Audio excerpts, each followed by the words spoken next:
Biking for Babies has partnered with well over 100 pregnancy care centers across the United States and has raised over $1.6 million in support of those pregnancy care centers and other maternity homes. And today I'm joined by their executive director, Nikki Biese, to talk all about their mission.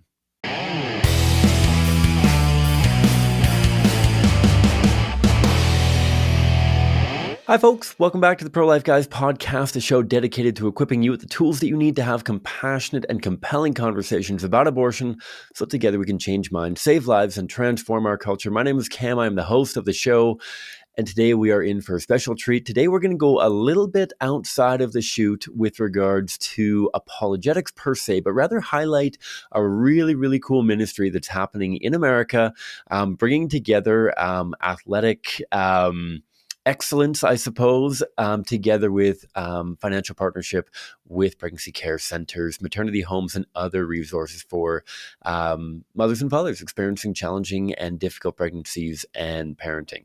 And so this first came on my radar. Nikki actually reached out to me a couple months ago, and it's been a couple months in the works drawing together this episode. But I'm really excited. The more I have looked into Biking for Babies, the more impressed I've been that it's not just a matter of a whole bunch of people that don't really know anything about the pro-life movement just doing something that they would do anyways and filtering money in a unvetted way towards just anybody and everybody.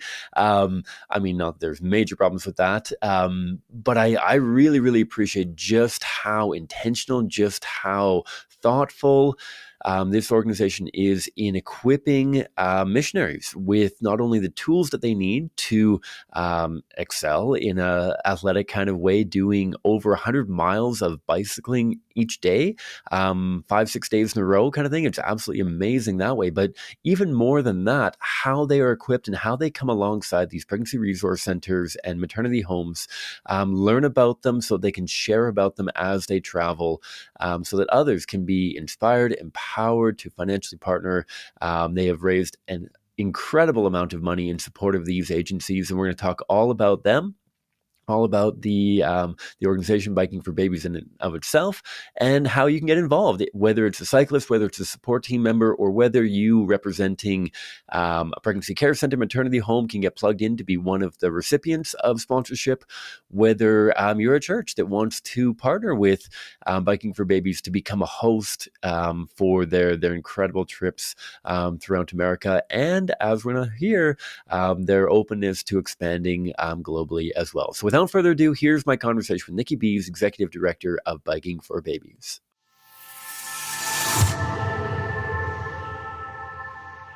All right, Nikki, thanks so much for taking the time to join the Pro-Life Guys podcast. How are you? I'm great, Cam. Thanks so much for having me. It's an honor to be here. This is a joy. I am always excited to learn about different pro-life initiatives happening around the world, and Biking for Babies is really, really cool. And before we dive into what's happening this year and how people get involved, I would love to ask a little bit about the background, because I feel like this is the kind of thing that can either be developed late on a Friday night when you're tired of doing school, like, you know what, I just want to hop on my bike and do something good and save some babies. Or this could be something that is like very, very meticulously thought out, and all of the preparations, checking boxes, checks and balances. What is the origin story of Biking for Babies? Is it a little bit more the former, a little bit more the latter of how things started getting going? A little bit more of the former. So we were founded in 2009. So I don't get the credit for founding Biking for Babies.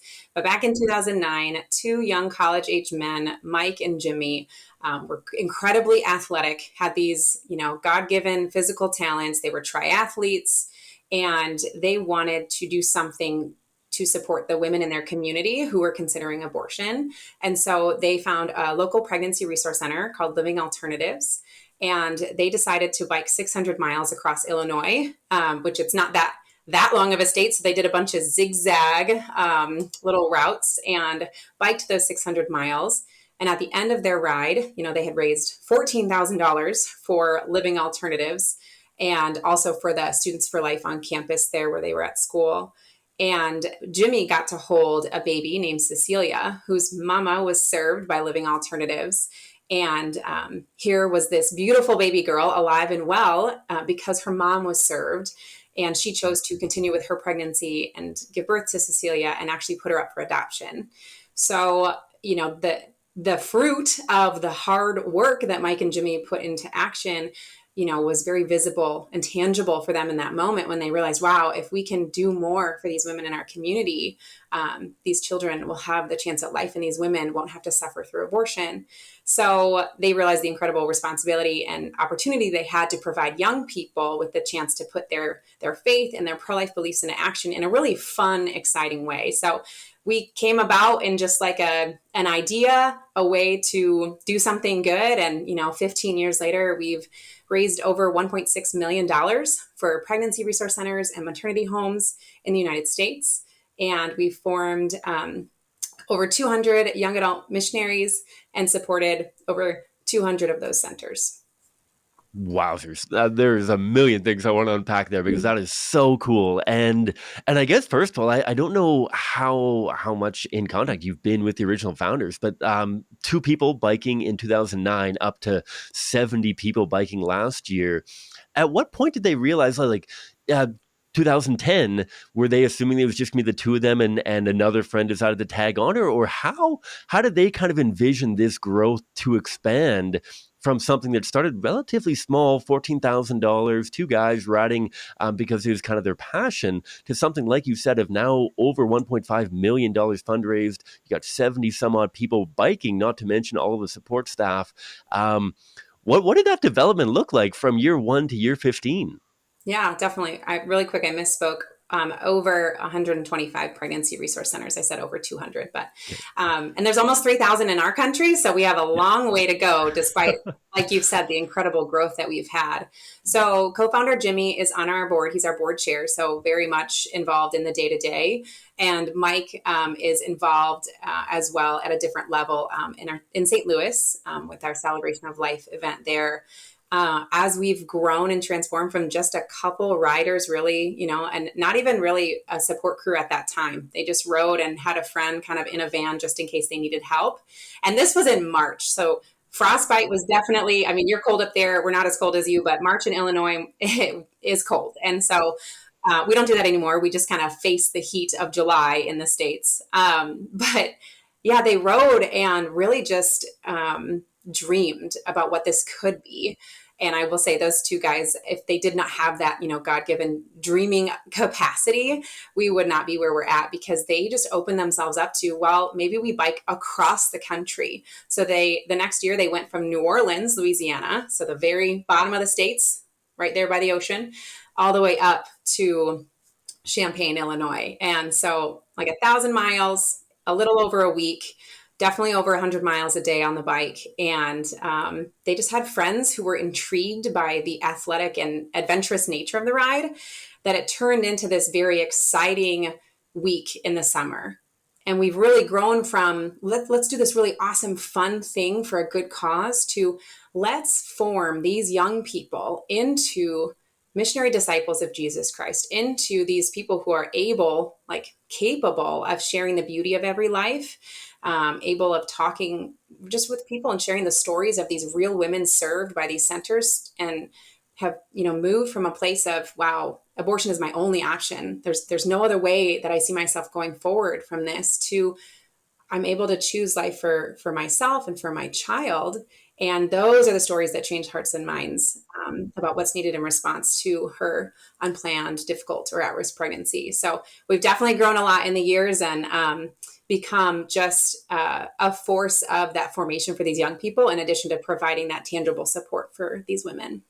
Yeah, absolutely. And I think that's such a valuable component, because I got to be honest, I talk to a lot of people who are intrigued by the idea of doing some kind of athletic feat like that, whether it's running, whether it's biking, whether it's something else entirely. And yet so often the ideas that I hear can't help but remind me of that scene, or the kind of section of Forrest Gump where he's just like randomly running across the country because he can't process what he's dealing with, and he's just like running for the sake of running. Mm-hmm. And there's not a whole lot of awareness. He's got like 50, 100 some odd people behind him. They don't really know why he's doing it, but he's just like out there doing something.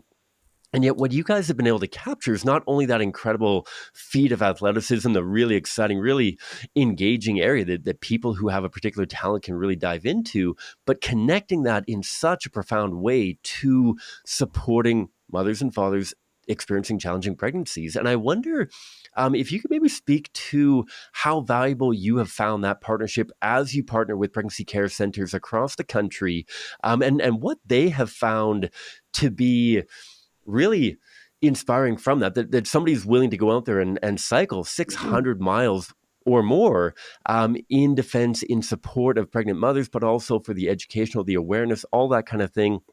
I know that's a really convoluted question that kind of draws in a whole bunch of stuff. Maybe just speak towards that partnership, that relationship between cyclist and support staff, obviously, as well, and pregnancy care center, and how you kind of bring the two of them together into a really cool relationship. Yeah, what a great question, because you really see the purpose of that. It's not just a transaction. We're not just raising this money and then never talking with these, the staff and the volunteers at these centers. No, it is very much a close relationship between these centers. And again, they're not Biking for Babies pregnancy resource centers. We partner with them exactly. So they do this work on the front lines, women walking through their doors needing this support now. And we want to provide for them so they can continue to do that. And that relationship with their missionary is very key. So missionaries are partnered one-to-one with a pregnancy resource center. So my name is Nikki, and my partner is Women's Care Center of Madison, Wisconsin, as an example. And I meet with them multiple times throughout my formation timeline between March and September. And I get to know their work. What's their mission? How do they approach serving these women? Because pregnancy resource centers, and we also partner with maternity homes and full-blown pro-life health clinics to serve these women from their different vantage points. So what are your services? What do you offer? What are the challenges you're going through? And then, stories, like I said, stories of women supported, and maybe those moms chose to keep their child or chose to give that child up for adoption. Or maybe the mom chose abortion, and where has that gotten her? What is the result of that? And maybe she's done that multiple times and then come back to the pregnancy center and really been able to heal from that and move on and not continue down that path of a repeat abortion.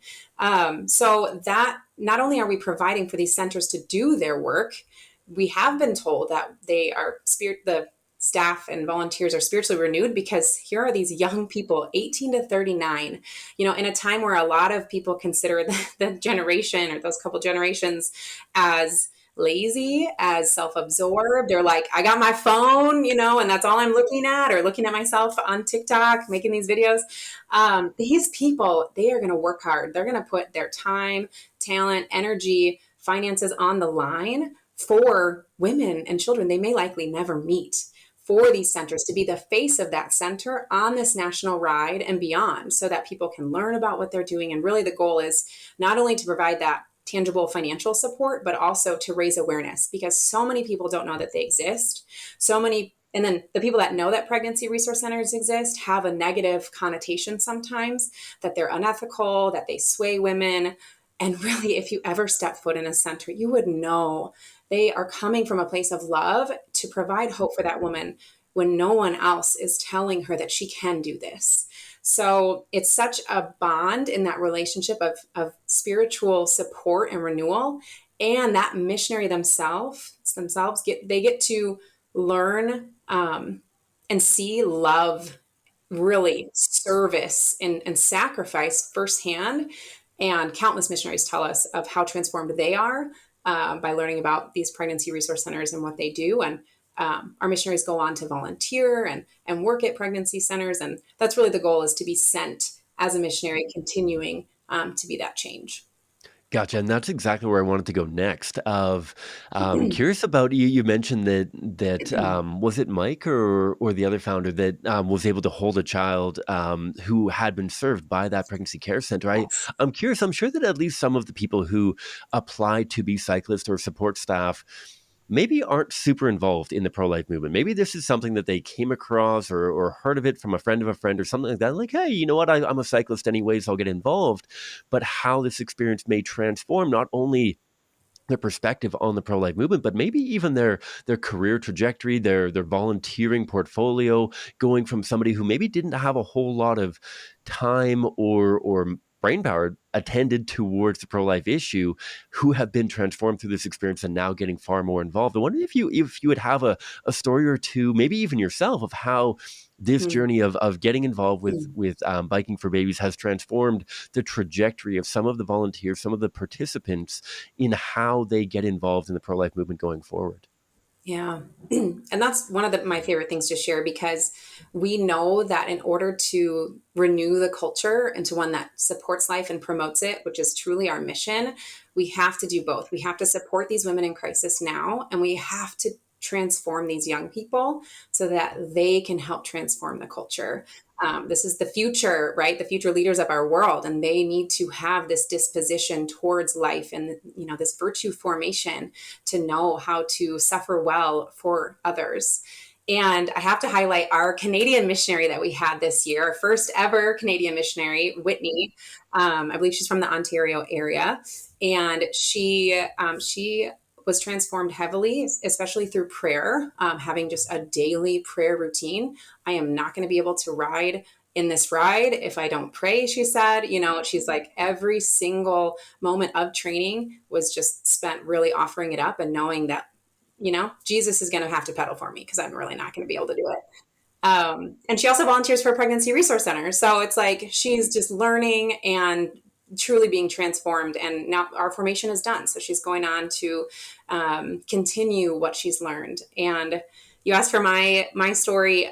In short, I came from a family without any Christian background and without any pro-life beliefs, and not necessarily like a family very bent on being pro-abortion, but as I was introduced to Christianity, and for me it was Catholicism, and learned about being pro-life and chose to become Catholic, some of the conversation with my family was, well, what about abortion? Because obviously the Catholic Church is against abortion, and that's what a lot of people see, but they don't fully realize the reason why. It's not to be, this dictatorship, and you have to just follow us, and women have to suffer, and all of those things. No, it's the beauty of the gift of every life, and it's the fact that women deserve better than abortion. And I didn't know how to answer that when I was becoming Catholic as a teenage girl in high school.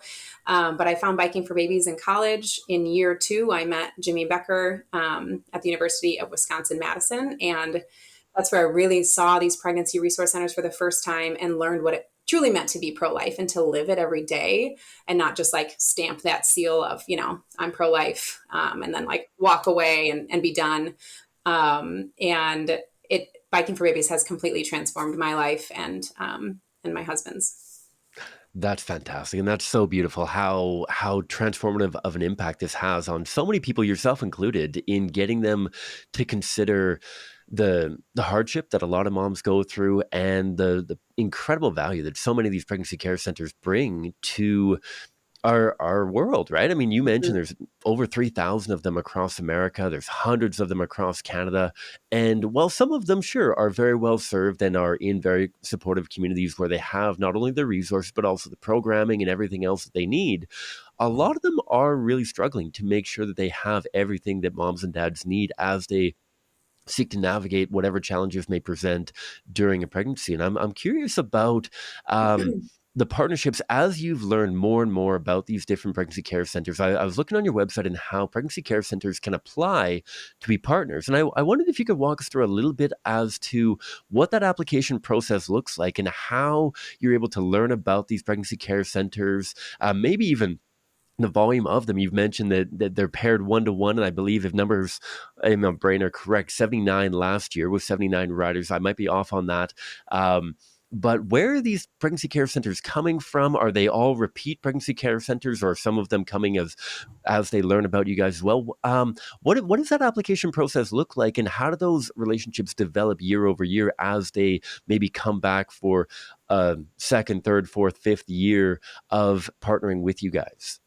Absolutely. You have done your homework. Thank you for reading so much on our site. I'll clarify. We had 79 missionaries. So we count our support crew missionaries in the support vehicle.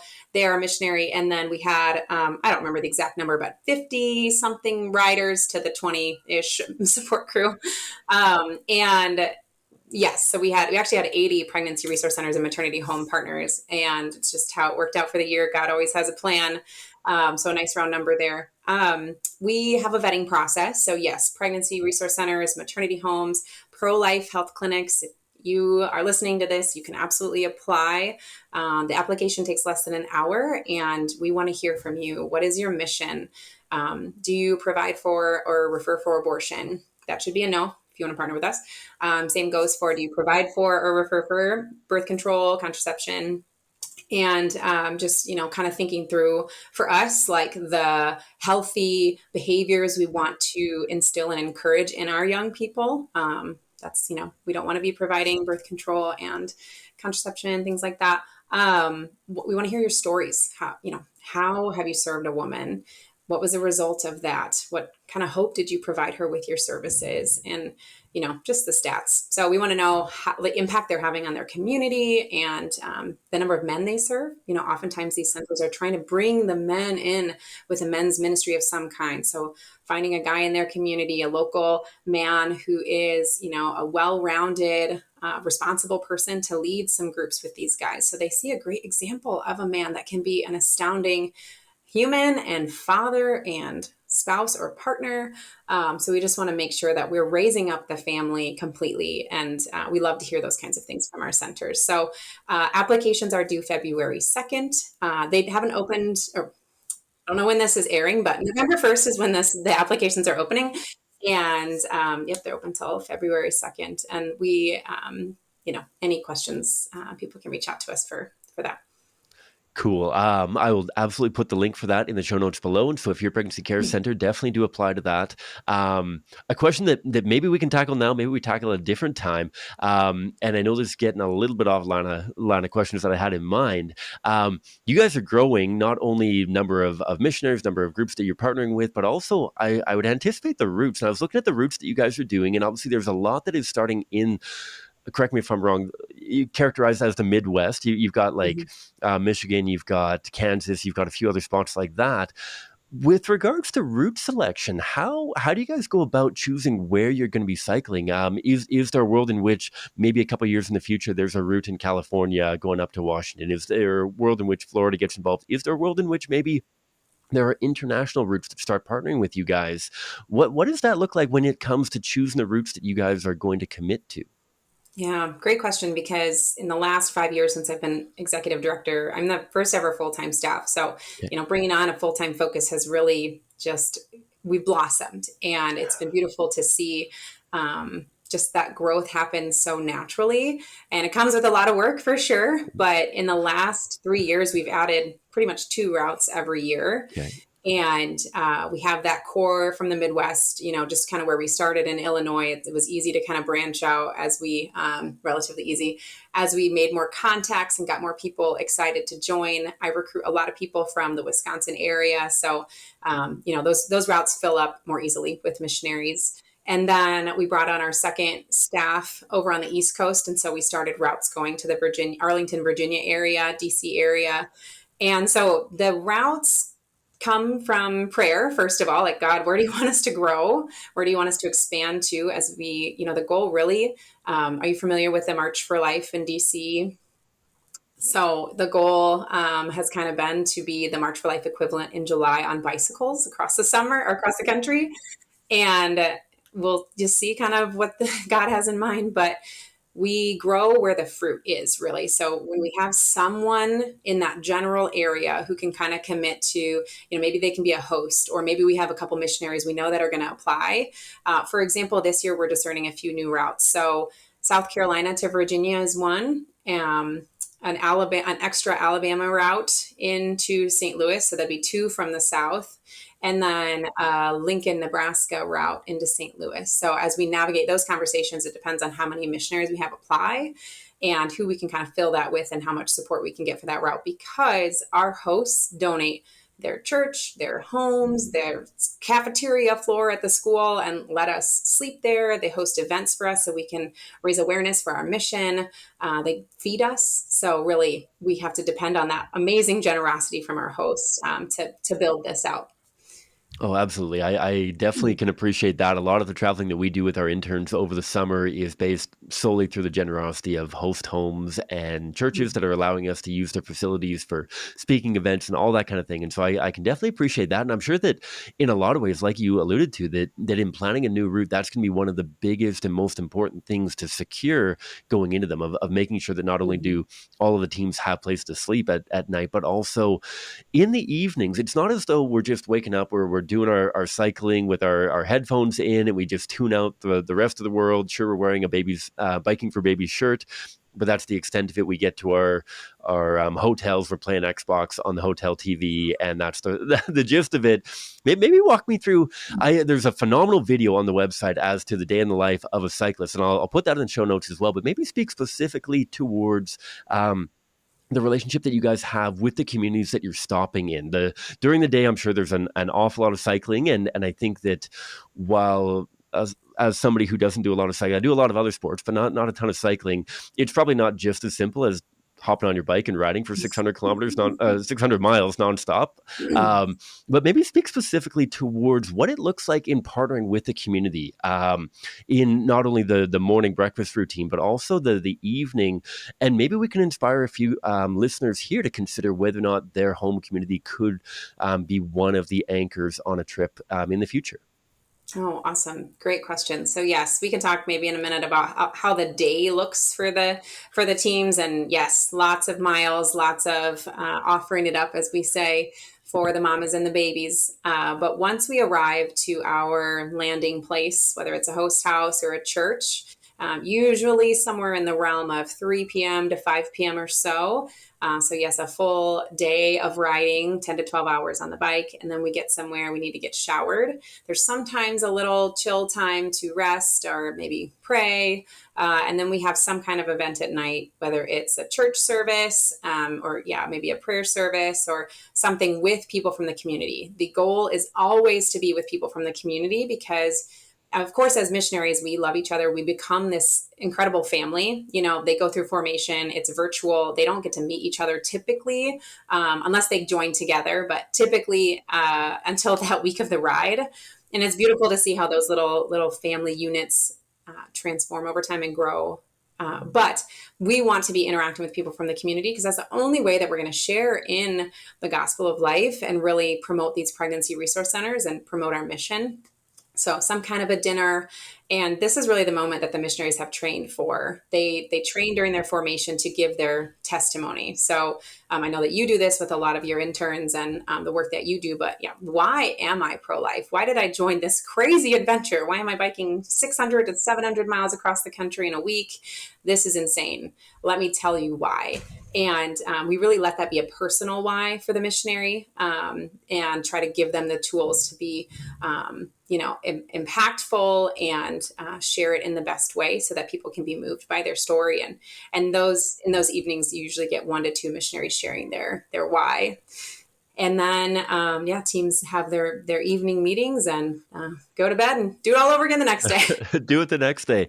I think that's so cool how well you connect with the community, and how important that is. And I'm sure it's not every stop. Are there any stops where the pregnancy care center that has been partnered with one of the riders actually there, and they can have a contingency that's there at the event and people can get connected directly? Because I'm sure that there's not only an inspiration component to those evening presentations and whatnot, but I'm sure that there's a fundraising appeal and also a volunteer drive, because every pro-life entity can use more warm bodies and more money to be able to reach more and more people.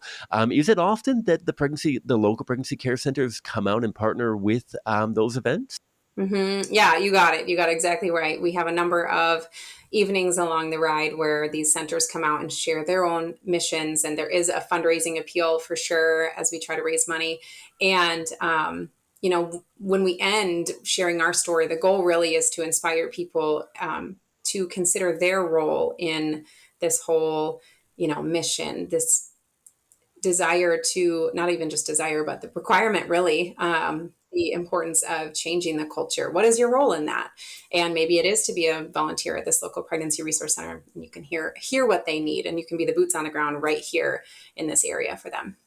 Totally. And I'm sure that at least some of the future riders are coming from those events as well when they see these heroes that are making such a great sacrifice and just how valuable that is. I'm sure that there's at least a few riders that maybe 10 years after they saw them in Illinois or Wisconsin or wherever, like, hey, I want to do that. I want to do that once I graduate high school. I want to do that once I'm within that realm. You had said 18 to 39 is generally where you're looking for people to be Mhm. in? Yes. Yep. We're looking for young adults, and we extend that up to 39. So Gotcha. if we, even high schoolers, they can join us as long as they're 18 by the time of the ride in July. And Gotcha. absolutely, it's been fun to be a part of it so long that now people are saying, I grew up wanting to do this. And you're like, man, That's I'm getting so old. cool. That is But it's so cool. I get that at work too. Like the idea of working full time in the pro life movement or doing these crazy things. Like when I was in high school, that was completely unheard of. And now I present in high schools. They're like, we want to be just like you. And we grow up and like, oh my goodness, like I got to clean up my act to make sure that I'm a worthy role model or whatever. Um, so that's super cool.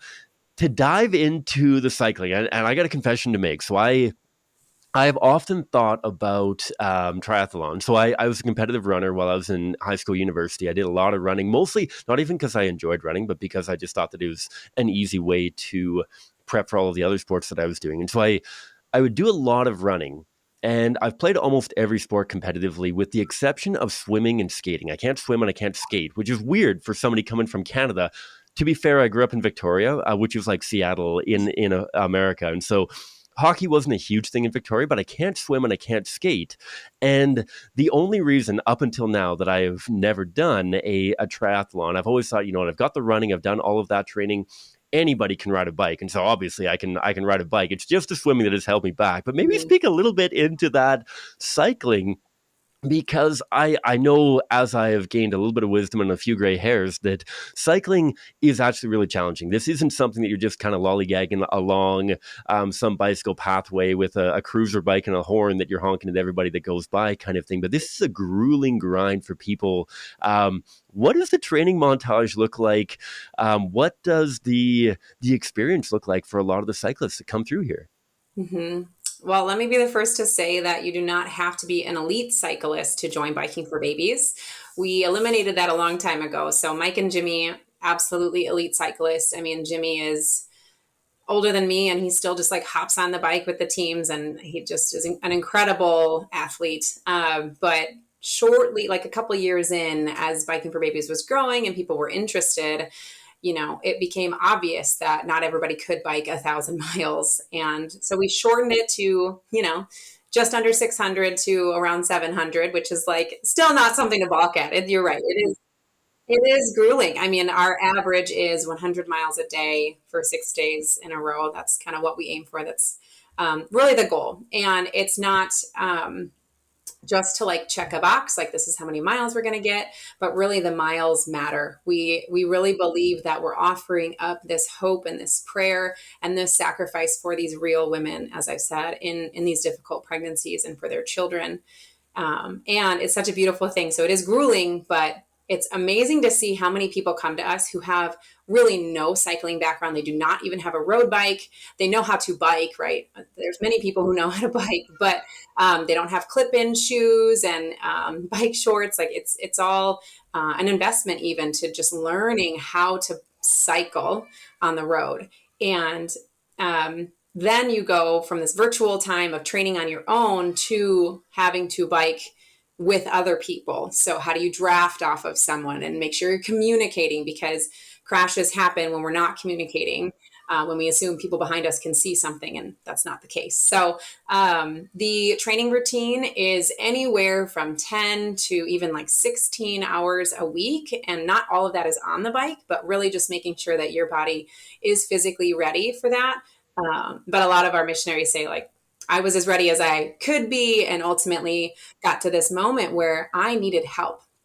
And the whole goal really is to connect these dots for these young adults. This is going to be hard. We know this. There's a lot of people who come to us for that athletic, who come with that athletic spirit, maybe like yourself, who you've done a lot of competitive sports, you know how to push yourself, like, you know how to work towards a goal. But it's really blessed because it's not for you, it's for someone else.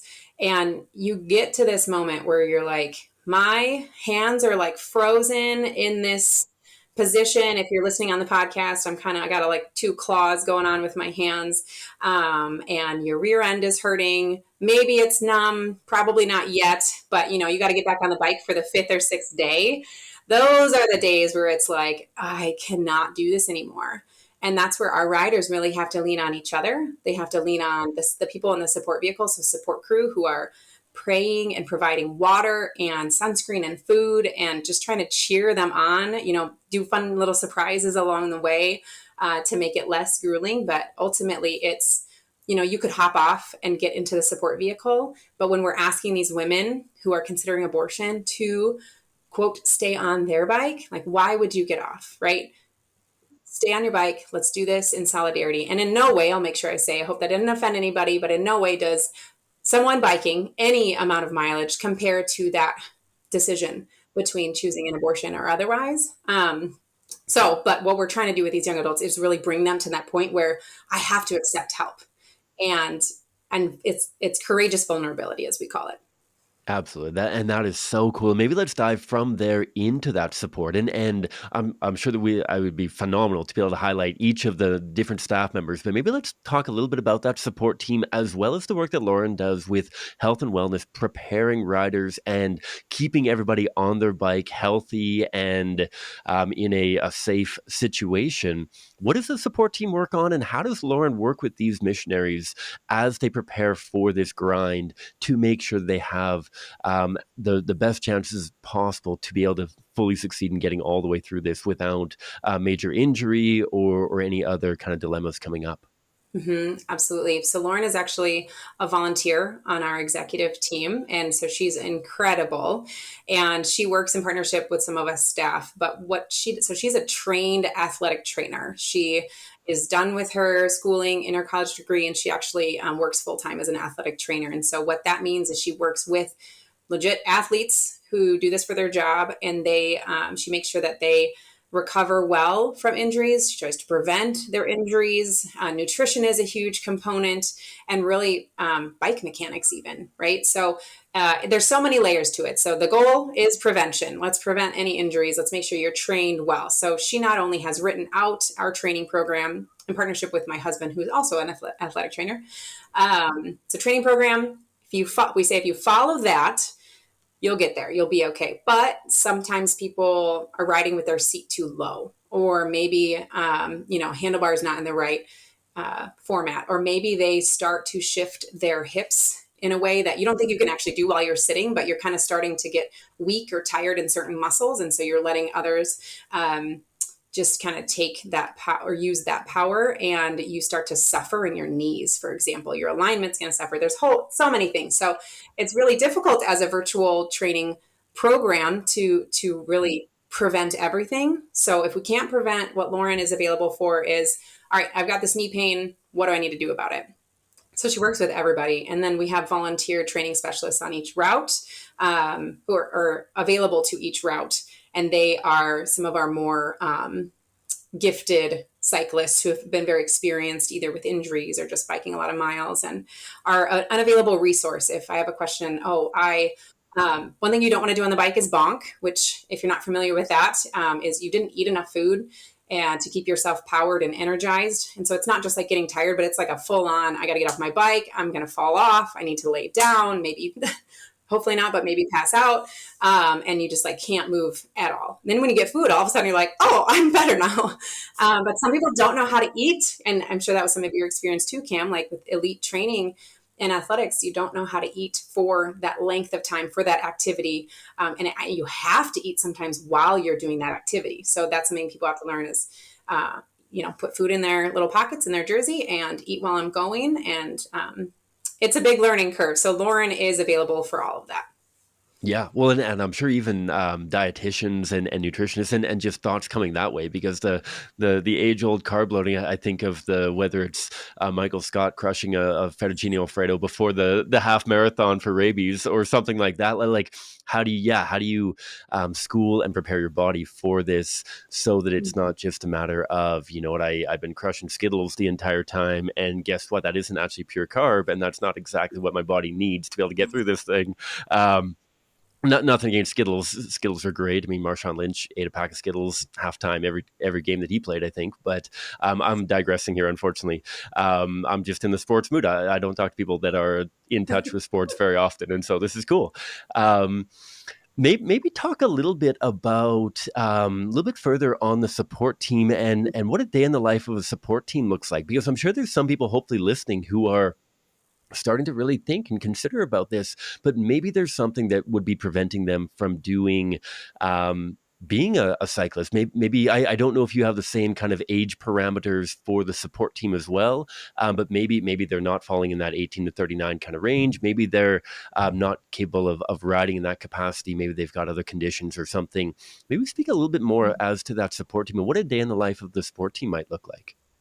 Good question. So, our support team is between 18 and 39. So, when you apply to be a missionary and you say you're open to either or maybe both, you do fall into that young adult category. As our primary goal is to form these young adult missionaries. We have other opportunities and some local rides we try to do because there's absolutely plenty of people outside of that age range who could crush us on the bike. So I have seen that and I'm very well aware of that. But as we are growing, the resources we have available, our primary program we offer is that National Ride Formation Program. So support crew, they're a missionary. They go through the same formation as riders, except they're not training to ride. So what are support crew doing? They're training to serve. So what they're going to do in that video you're going to link in, support crew day in the life, is they're going to set their needs aside for that entire week pretty much. To make sure that riders are fed, that we're checking in on sunscreen, because for someone to get sunscreen right on that little tip of your knee, like headed to your thigh, that's not able to be blocked by your bike shorts. So day one sunscreen is a no-no.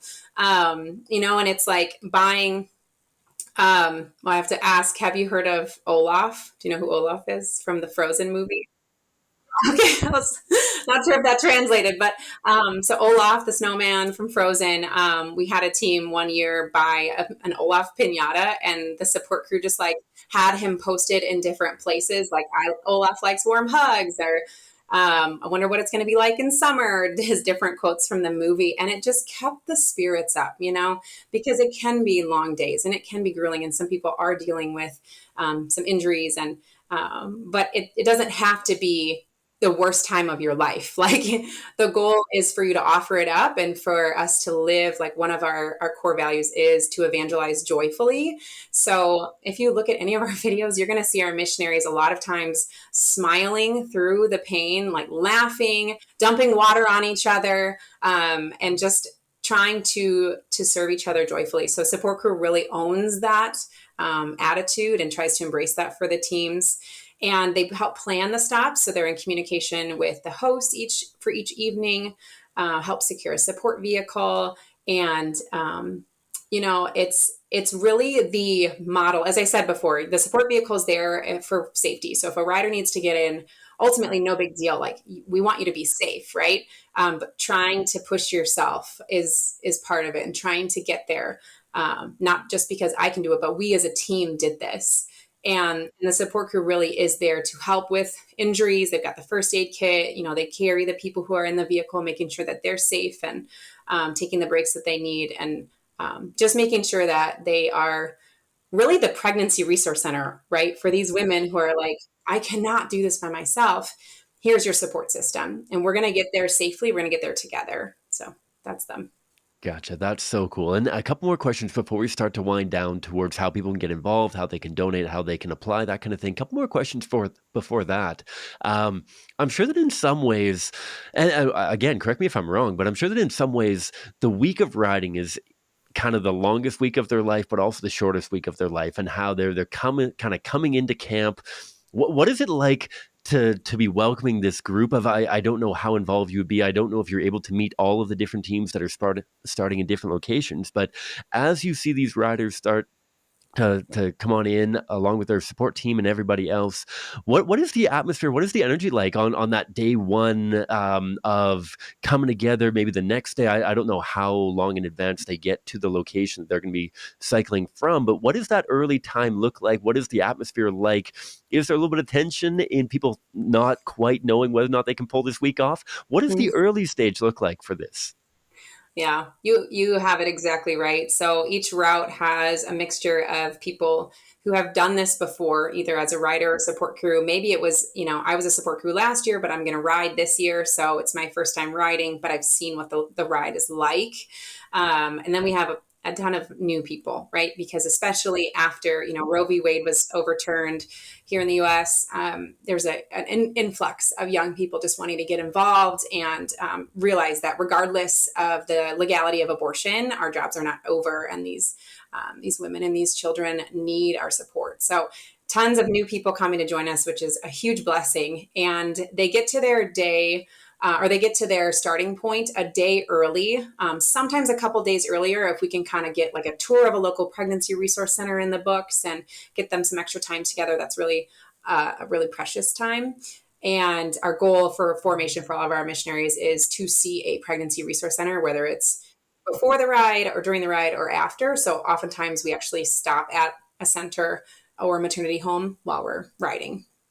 And really, it's yes, that night before you're getting bikes ready, we're kind of packing up the support vehicle. People kind of come with supplies, and we got to organize it all. And it is full of anticipation. It's like not as fun probably as like the night before Christmas, but it's like, what's going to happen? I'm going to wake up and we're just going to go. And, we try to get to bed by 9 because we're up usually by 4 a.m. the next day, day in and day out. We do that. So it's really beautiful to see how people reflect on that time. Like, I did not think I was going to be able to do this, right?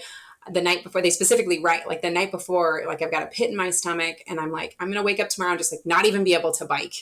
And just to see how God has like provided for them in their experience that, wow, I actually could do this. And my team helped me. There's a lot of strategy with that, with cycling. Let's, pull so-and-so into the center. Don't have them pull the team in the front, and don't have them be the back person, because believe it or not, the last person has a really hard job. So let's put them in the center and protect them a little bit and give them a buffer. And maybe eventually they can rotate into another position. But as they're figuring this out, let's do this. And so I know one missionary in particular this last year who had that experience. Her team really protected her. She was really vulnerable and said, like, I just don't know that I can, I don't know that I can do this. I put in the training, but here I am, not sure. And kind of, again, we equate everything back to a mother in an unplanned, difficult, or at-risk pregnancy. Like, can I do this? And all of her many thoughts, or even, even women who maybe never really question abortion, but even women, in those situations, like, I don't know that I can be a mom. I don't know that I can do this. And it's like, what should the response to that uncertainty or crisis be? And we believe it should be faith, hope, and love. And to see teams, throughout the week grow together in those vulnerable moments, in those uncertain moments, and rise to the challenge. And by the end of the week, they're like, oh, I biked all of this with my team. And so it goes from uncertain anticipation to just a really close family. That's so cool. And I want to ask a couple more questions about the ride, and then one more to the kind of wrap up celebrations I'm sure that happen after the week is over. But I'm sure there's a bit of a roller coaster during the week as well, obviously, right? I would wonder if after the first day there's a bit of I don't know, psychological high on, holy moly, I did this. This was great. It's all downhill from here. I can totally do this. And whether there's a little bit of coaching, be like, hey, you know what? Like, I'm so glad that we got through day one. Praise God for that. Let's be mindful. Let's not take this for granted, because day two is just as hard, and this builds on top of each other. What does that kind of coaching look like through the week so that people don't get too high but also don't get too low if day 3 is actually a fairly high incline day or something like that, where we're constantly mentoring people through the highs and lows of this day, if that makes sense? Yeah, yes, absolutely. And actually, day one, is not always the easiest day, but often is because you didn't bike the day before. So, yeah, there is a little bit of that, like, oh, it's not so bad. And then you're like, but I got to do it again tomorrow. So honestly, that really relies like that energy and building up of the team and mentoring relies on our team leaders. So for each route, it's always our goal to have two team leaders. So people who've done the ride before, either as rider or support crew. We always want at least a rider or team leader who can speak to that personal experience and really coach. They got to be on the bike and say like, okay, you're not drafting well. Like this is what we need to do. Or tell the team, we're going to slow down a little bit here, or we have a really big mileage day. So we're going to have to go at least 16 miles per hour on average for the whole day. That leader is absolutely required. Again, they're a volunteer missionary giving of their time, taking a week off of work and putting in a ton of time before the ride to really train up and mentor their team. So it really just depends on the leaders. They go through their own formation program even before our formation for missionaries begins so that we can help them with that. What is servant leadership? What do you say to someone who's like, who's really not biking well, but won't get off the bike? And it's like, okay, what can we do to adjust for them? And then to say, okay, we either need to get up earlier in the morning or we need to ride faster as a team, or maybe you need to take like 30-minute breaks here and there so that we can get to our destination on time. Because we really don't want them riding in the dark, right? That's unsafe. And we want them to be highly visible. So anything can happen. You're right. Like, I mean, chafing, injury, someone gets a stomach ache. Honestly, sometimes that happens with the food situation. Like, they trained, but they didn't ride 6 days in a row. So learning, and then you honestly hosts feed us whatever they feed us. So spaghetti, some heavy things. And sometimes you're like, okay, that didn't sit well. So a number of things can come up, as does in real life. And so our leadership and oftentimes our returning missionaries really create that atmosphere of teamwork, and whatever it is, we're gonna get through it. And they're in constant communication with myself and a few other staff members to make sure they have the support they need. They have a card loaded up with money so they can stop at the store if they need something for a team member whose stomach is hurting or something. So it's a total team effort, but the leadership really matters. That's so cool. And I appreciate all the time that you're given to all these questions that I've got. One last one before we do the how people can get plugged in. What does that last evening look like? You finish your last day of cycling. Is this a big celebration? Is this everyone just wanting to get to bed as early as they can? What is that last day really? Is it a culmination? Walk me through what that is like for riders. Yeah. I laugh at, does everyone want to get to bed? Because there's like always this air of like, oh, I'm tired. But oftentimes they end up like going out at the end of the night just to be together. Because these are friends that we've made over time who live in Kansas and New York and all of these places across the country. And this is our, one time to see them each year. So it's like, we just stay up all night and catch up and really bond over our shared experiences and beliefs.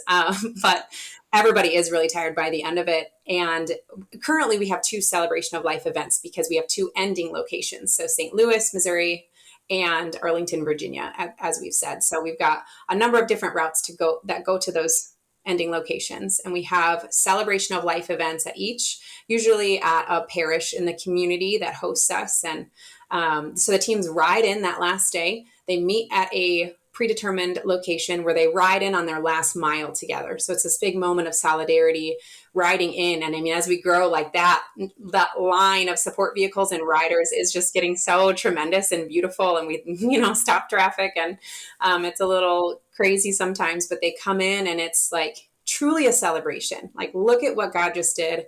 Look at what each one of us just did together. And that night we share food. We hear from a woman who was served by a pregnancy resource center. So at the St. Louis event this year, we heard from Kyla, who was very heavily considering an abortion with her first child, Kylie, but heard about Thrive Women's Healthcare and just, the experience she had from her walking into Planned Parenthood versus walking into Thrive, she said was just totally different. Planned Parenthood, dark, grown women crying, young girls crying, nobody's loving on you. And then I go to Thrive and they're hugging me. They want to support me. They're telling me I can do this. And so, things like that. Like we want this, massive amounts of people gathered in support of life, in support of our missionaries and these courageous mothers. And so we hear from Kyla and we eat a meal and we hear from our missionaries. Like, what did you learn this week? Tell some of, your favorite moments. And those are always fun things because it's just like funny, but also so like, wow, that's how God really transformed this in your heart. You went from being kind of nominally pro-life before or personally pro-life, right? So I would never have an abortion, but if she needs it, it should be available to her is, how we talk about that with our teams. And a lot of people come to us in that way, not really understanding why abortion is really is really not ever necessary, and is really actually not the compassionate response, as to her crisis. So talking through that, and then they just share that honestly on the stage in front of 300 people and say, "I really learned what it means to be truly pro-life. It's not just that abortion is wrong. It's that we were made for each other, and we need to be there for each other, regardless of what it is." So God does amazing things throughout the week. We get to hear those stories. And then, like I said, when the event is over, we tend to kind of keep the party going and hanging out together before we head back home the next day. But one of my favorite things about those events is that the community joins with us. So that church community or people from, I try to get people from all across St. Louis and Missouri for, that event specifically. And they have hope, right? And they can donate there. They can buy t-shirts and some of our merch and learn about their local pregnancy resource center. And it's like a bigger version of those evening events on the ride. Gotcha. That sounds like an absolute blast and a great way to end a great week of sacrifice, of prayer, of cycling, of supporting pregnancy care centers. I think that's a great way to end everything there. And so as we draw towards the end of the show now, how do people get involved? What can we do? What can people in the audience do, whether they're from somewhere in America, whether they're in Canada, whether they're around the world? How do people get involved? Yeah, absolutely. So as I said, we had a Canadian missionary this past year. We also had someone from Northern Ireland join us. We met both of them at a big Sikh conference. If you haven't heard, it's the Focus Fellowship of Catholic University Students. And it's really cool because God is really bringing us people internationally. And currently we support pregnancy care centers and maternity homes in the U.S. Maybe that'll grow someday, right? If we've got people from outside of the country joining us as missionaries. So for sure, missionaries from anywhere, wherever you are, or young people, 18 to 39, head to bikingforbabies.com/join. And it's biking for FOR. And I'm sure you'll link it in. And our application for young adult missionaries for rider or support crew will be open November 1st through February. We invite you to pray about joining us because it's really going to take all of us to raise $400,000 next year is our goal for pregnancy resource centers across the country, and for us as an organization to pass that $2 million mark in funds donated. So, and as I mentioned, pregnancy care centers, you can head to our website as well, and we'll link that in. And really, people can email me. We'll link that in. I would just say anybody else, please donate. We definitely need your funds to continue forming these young people and providing this tangible support to women in crisis. And follow us on Instagram and Facebook and YouTube for your daily dose of joy. Fantastic. One other question I'm going to ask you, just as a follow-up on that, if I can be so bold, where is the bottleneck right now? Is it a matter of we have more bikers or more support staff than we can afford to take on? Is it a matter of we have more pregnancy care centers that are applying, but we don't have enough riders to pair up with them? If I can ask, where is the bottleneck right now? And maybe that can be an extra little nudge to somebody in the audience who, might be able to fill that particular need. You are just on the ball. I'm so impressed by that question. So I will admit that it goes back and forth between we have so many missionaries. We've never turned away a young adult missionary. We've been close because this past year, so we have 3 full-time staff currently, and it was a very heavy lift of a year, a huge growth year for us. So we actually have had that conversation. Do we turn people away? How many routes do we plan as we start to grow, not just linearly, like we're starting to grow exponentially. Praise God. It's a great problem to have. So from that, we actually bring in on our 4th full-time staff this week, and in the hopes that we can support some of that growth. So that hopefully this year the issue is not that we don't have, the capacity to take on these young people. But last year we did have to turn away pregnancy resource centers because we didn't have enough young people apply. So I can't really say it's one thing right now because it has differed year over year. But I would say that if you are in that young adult age range, um, email me and you're the least bit interested, maybe not this year, but future years, because we will need your witness at some point. And kind of the same goes for pregnancy care centers. Like, I want as many as can apply, and just pray that we don't have to turn any down. And really, with that goal of being the March for Life equivalent in July on bicycles, like we want to support all the centers that we can. So I would say probably the biggest bottleneck is the number of missionaries. So we need young people to apply. Gotcha. You heard him. You heard her. Apply, donate, pray for the team, get them everything they need. Thank you, Nikki, so much for taking the time to join me on the Pro Life Guys podcast. Cam, thank you. It was a blast. I really appreciate you and all the work you're doing to just bring about, a culture of life in your neck of the woods. Amen. We're all in this together, and maybe we can even connect after this next year's ride and see some of the amazing stories that come out of that. So thanks a ton. Yeah. Awesome. Thank you. All right, folks, that was my conversation with Nikki Biese, Biking for Babies. I hope that you are impressed. I hope that you're inspired by the idea that there's a lot of different ways of contributing. Obviously, we want to get as many boots on the ground as possible. I think that this should be the foundation of everybody's pro-life outreach, having conversations with their friends, their family members, people in their community. But I think that on top of that, there's a beautiful opportunity to leverage the other skills that the Lord has blessed you and I with in a way that will serve the pro-life movement and ultimately preborn children and their families. And so I think there's a really, really exciting ministry. I'm going to throw all of those links in the show notes below. Huge thank you to Nikki and the team for all of the work that they're doing, and for Nikki for taking the time to join me on the Pro Life Guys podcast. As always, want to encourage you to consider not only liking and subscribing on your favorite podcatcher, please subscribe to our YouTube channel. Also subscribe on our website. So on our website, there's an option to sign up for our newsletter. And now that the summer insanity is over, I am actually sending content out there. You get early access to some of our upcoming guests and episodes. You get opportunities to join for video calls, ask me anything kind of stuff, suggestions, just kind of the inside loop for what is going on. I'm not going to spam you because, as you can tell from my posting schedule, I don't have quite as much time as I would like to be able to dedicate towards this show. But hopefully moving forward through the away from the internship season, not only will I be posting every week, but also I will be sharing content around every Friday. And so please do sign up. I will drop that link in the show notes below as well. You can subscribe there and get some kind of cool bonus opportunities as well. And so check out the website, prolifeguys.com. Hit me up with an email if you have ideas, comments, questions, suggestions, whatever it may be. Email at prolifeguys.com. And thanks so much for tuning into the show. I hope you enjoyed it as much as I did. So may the Lord bless you abundantly wherever you're at, however many hours are left in your day.